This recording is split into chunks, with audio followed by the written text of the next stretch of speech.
பேரன்பு வணக்கம். இப்போ நம்ம தமிழ்நாட்டில் இருக்க அருமையான திருமயம் கோட்டை அப்படிங்கிற ஒரு கோட்டைக்கு வந்திருக்கோம். போர்ட் ரொம்ப அருமையான ஒரு கோட்டை விஜய ரகுநாத சேதுபதி மன்னரால் இந்த கோட்டை கட்டப்பட்டுள்ளது. அதுக்கப்புறம் கிழவன் சேதுபதி கட்டியிருக்காரு. அதுக்கப்புறம் இது புதுக்கோட்டை தொண்டைமான் சமஸ்தானத்துக்கு உட்பட்டதாக ஆயிருச்சு.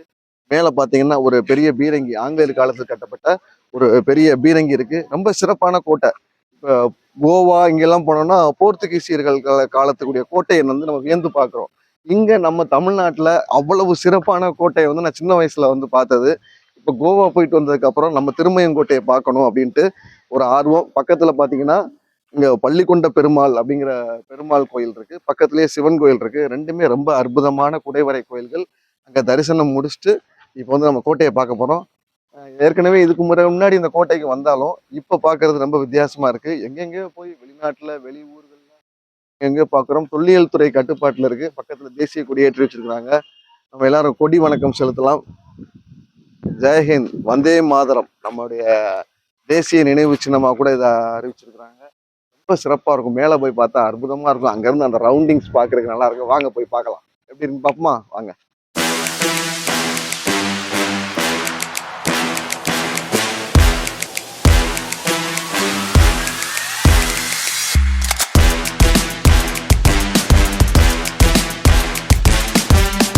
உண்மையிலே தள்ளுற மாதிரி பேசுறது அப்பா பாருங்க எப்படி பிடிச்சிருக்கேன்.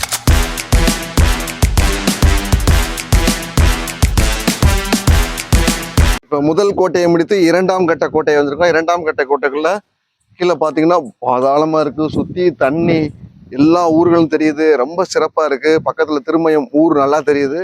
அடுத்த கட்ட கோட்டைக்குள்ள, அடுத்த மூணாவது ரவுண்டுக்குள்ள கோட்டைக்குள்ள ரவுண்டா ஒவ்வொரு கோட்டையா சுத்தி வச்சிருக்காங்க. உலகத்திலேயே மிக சிறந்த கோட்டை திருமயம் கோட்டைன்னா நமக்கு அதோட மதிப்பு தெரியல. மதுரையில இருந்து காரியாபேட்டில இருந்து வந்தாலும் நான் இப்ப கோவா போயிருந்தேன். எங்கெங்கோ போர்த்துகீசியர் கால கோட்டையை போய் வேடிக்கை பார்க்கறோம். இப்படி ஒரு சிறப்பான கோட்டையை நம்ம எங்க அகோடா ஃபோர்ட் அப்படின்னு சொல்லிட்டு பக்கத்துல உயிரேன்னு ஒரு பாம்பே பாடல் எடுத்திருப்பான்ல, எங்கெங்க போய் பார்க்குறோம். ஆனா அங்க நம்ம தமிழ்நாட்டுல இவ்வளவு சிறப்பு வாய்ந்த இடங்களை தொல்லியல் துறை கட்டுப்பாட்டுல வச்சிருக்கு. நாங்க ஒரு 10 வருஷத்துக்கு முன்னாடி வந்ததுக்கும் இப்ப நல்ல நீட்டா கிளீனா டோக்கன் 25 ரூபா டிக்கெட் போடுறாங்க. நல்லா மெயின்டைன் பண்றாங்க. பக்கத்துல சொன்ன மாதிரி கிருஷ்ணர் கோயில், சிவன் பெருமாள் கோயில், சிவன் கோயில் இருக்கு. தரிசனம் முடிச்சுட்டு கோட்டை பார்க்கலாம். வாங்க, வரலாற்று சிறப்பு மிக்க இடம். அடுத்த கோட்டை பயப்படுங்க.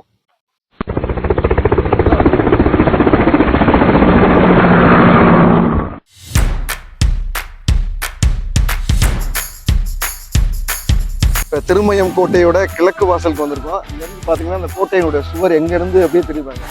மலை உச்சிலேருந்து கட்டி மேலே கற்களால் கட்டப்பட்டு நம்ம அழகர் கோயில் கோட்டை மாதிரி கோட்டை மதில் சுவர் இருக்கு. அங்கேருந்து பார்த்தீங்கன்னா டோட்டல் ராமநாதபுரம் சமஸ்தானத்துக்கு உட்பட்டு இருக்கு. அப்புறம் புதுக்கோட்டை சமஸ்தானத்துக்கு மாறினதுனால இங்கே யார் எதிரிகள் வர்றாங்க, மக்களுடைய சேஃப் பாதுகாப்பு எல்லாத்துக்குமாவே மிகச்சிறந்த முறையில் வடிவமைக்கப்பட்ட கோட்டை. ரொம்ப அற்புதமாக இருக்குது. இயற்கை எழில் சூழ்ந்த பகுதியில் ரொம்ப சிறப்பாக இருக்குது. அந்த வியூஸ் உங்களுக்கு காமிக்கிறதுக்காக தான் போனேன். மேலே 4-வேல அப்படியே திருச்சி தஞ்சாவூர் புதுக்கோட்டைக்கு போகிற வெஹிக்கிள்ஸ் அந்த சாலை இருக்குது. இதுக்கு திருமயம் இருக்குது, திருப்பத்தூர், காரைக்குடி இப்படி போகலாம். ரொம்ப அருமை.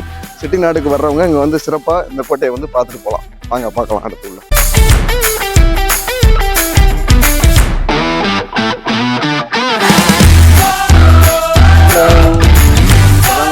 திருமயம் கோட்டையுடைய உச்சி பகுதிக்கு வந்துட்டோம். இதான் பார்க்க வேண்டிய இடம். மேல் மட்டத்துல மேல ஒரு கோட்டை சுற்றி அருமையா கட்டியிருக்காங்க. சொன்னேன் இல்லையா, ஒவ்வொரு கோட்டையா தாண்டி இப்போ இந்த கோட்டைக்கு வந்துட்டோம். மேலதான் பீரங்கி வச்சிருப்பாங்க. நம்ம அங்க போய் பார்க்கலாம். தொல்லியல் துறை மிக சிறப்பாக அதை பராமரிக்கிறாங்க. நம்ம இப்போ வந்ததுக்கும் நிறைய வித்தியாசங்கள். நல்லா சுத்தமா இருக்கு, அருமையா இருக்கு. உண்மையிலே அவங்களுக்கு தேங்க் பண்ணலாம். நல்ல வெயில். கரெக்டா மணி 12:10 ஆகுது. உச்சி வெயில், கால பூஜை மாதிரி. இப்பதான் சிவன் கோயில்ல பிரதோஷத்துக்கு அன்னைக்கு பிரதோஷம். அதனால சிவன் கோயில கீழே பார்த்துட்டு அப்படியே மேல வர்றோம். கோட்டையினோட உச்சி பகுதிக்கு வந்துட்டோம், மைய பகுதிக்கு வந்துட்டோம்.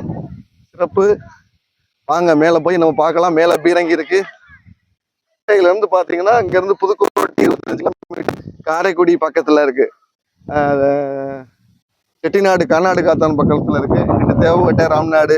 அப்ப எவ்வளவு பெரிய பரந்த விரிந்த பகுதி பாருங்க. ஃபுல்லாவே தெரியும். அந்த எத்தனை கண்மாய்கள், எத்தனை ஊரணிகள், எத்தனை காடு, எத்தனை வனப்பகுதிகள். அவங்களோட அந்த படைபலத்தை பெருக்கிக்காகவும் எதிரிகள் உள்ள வராத அளவுக்கும் கண்காணிப்புக்கான இடமாவும் இதை வந்து பயன்படுத்திக்கிறாங்க. மிகச்சிறந்த தமிழர்களுடைய மூளையை பாருங்க, எவ்வளவு பெரிய இடமா பயன்படுத்திக்கிறாங்க. ஆச்சரியம் உண்மையிலே. எல்லாருமே வந்து இதை பார்க்க வேண்டிய இடம். இன்னும் ஒரே ஒரு இடம் மேல காமிக்க வேண்டிய திருமயம் கோட்டை மேல 3வது படிக்கு வந்துட்டோம். மேல 3வது அடுக்கு. அடுத்து பாத்தீங்கன்னா ஒவ்வொரு கண்மாயும் ஒவ்வொரு ஏரியாவும் ரொம்ப சூப்பர்பா இருக்கு. அவ்வளவு அழகா காத்து வீசுது.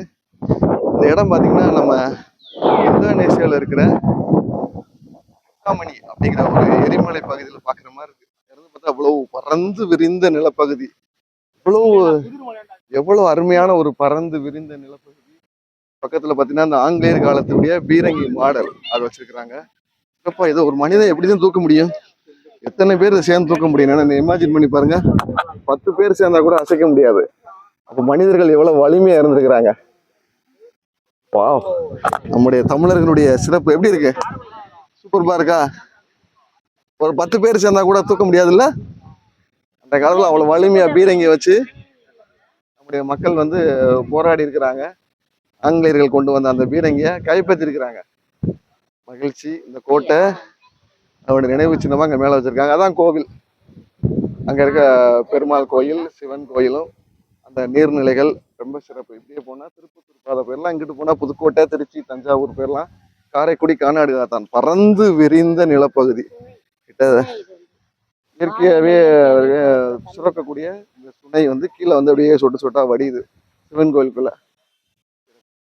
ஒரு வரலாற்று பிரதானமிக்க இந்த இடத்துக்கு வந்ததுல ரொம்ப நம்முடைய இன்பம் யாத்ராஸ் ரொம்ப சிறப்பா வந்து பயணிக்குது. மக்கள் நிறைய வாழ்க வளமுடன்.